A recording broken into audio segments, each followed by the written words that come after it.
কোনো বিষধর সাপ আপনাকে কামড়ে দেয়, তাহলে আপনি কি করবেন? অবশ্যই দৌড়ে গিয়ে চিকিৎসা নেওয়ার জন্য হাসপাতালে যাবেন, নিজেকে বাঁচানোর চেষ্টা করবেন। কারণ যদি দেরি করেন তাহলে সেই বিষ আপনার শরীরে ছড়িয়ে পড়বে আর আপনাকে ঠেলে দিবে নিশ্চিত মৃত্যুর দিকে। এতটা বোকা হবেন না যে বসে থাকবেন ওই সাপটার পেছনে, তাকে বোঝাতে থাকবেন তুই সাপ, তুই খারাপ করেছিস আমার সাথে, তুই আমাকে কামড়েছিস, তোর অপরাধ বোধ হওয়া উচিত, তোর আমার কাছে ক্ষমা চাওয়া উচিত। আপনি কি এমনটাই করবেন? না, কখনই এমনটা করবেন না। প্রথমেই আপনি নিজেকে সুস্থ করবেন, তাই তো? কি আমি ঠিক বলছি তো? ঠিক মানুষের বেলাতেও এমন। যাদের থেকে আঘাত পেয়েছেন, দুঃখ পেয়েছেন, আগে তাদের থেকে দূরে সরে আসেন। নিজেকে ভালো রাখার রাস্তা খুঁজুন।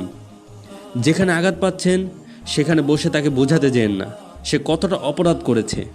তাই প্রতিবাদের ভাষা হোক সফলতা দিয়ে।